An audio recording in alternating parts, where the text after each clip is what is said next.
All right, people, it's a few weeks now after the Junior Creole festivities, and I have a few words to say concerning that. Now, people they came to the valley and different places. They say they're celebrating Junior Creole. They say they're recognizing their culture and their traditions. But what is the culture of a people? Your culture is your way of life. It has to do with the way your foods, your holidays, your traditions, the things that you do traditionally.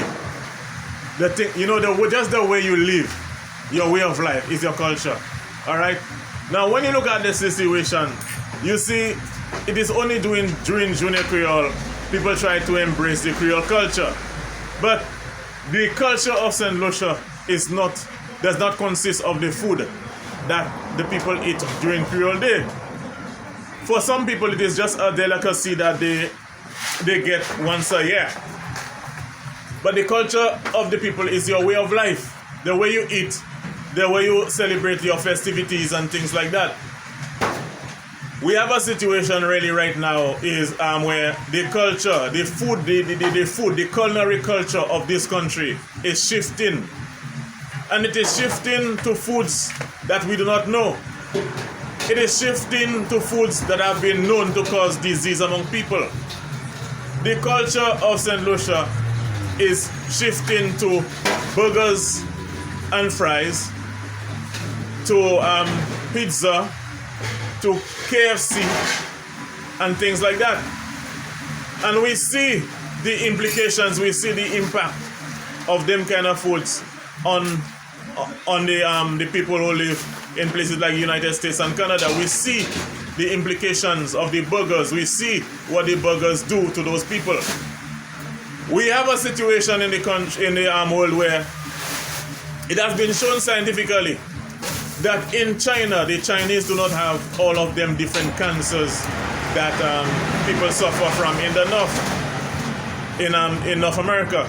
But when the Chinese leave China and they go to America and they start eating all them foods that the Americans eat, they get subjected to the same cancers that they would not have known traditionally.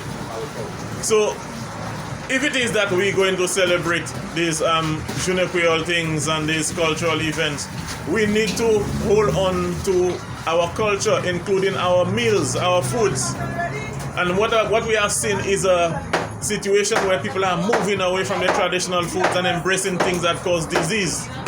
And so, if it is that we continue on that path, we're going to be embracing all the sicknesses and the disease that the people up North America have. And we need to realize that we do not have the infrastructure to deal with this onslaught of diseases from America. So principally, we need to watch what we eat. And even when they send the barrels to the country, we need to avoid sending processed meats and these processed foods to the country.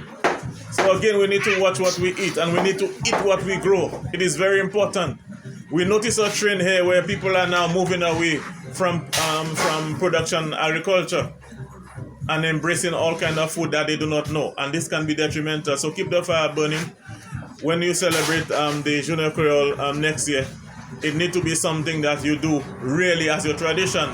It needs to be something where the food that you eat Junior Creole is something that you eat throughout the year, and it's not supposed to be some delicacy that you consume only during that weekend. So keep the fire burning.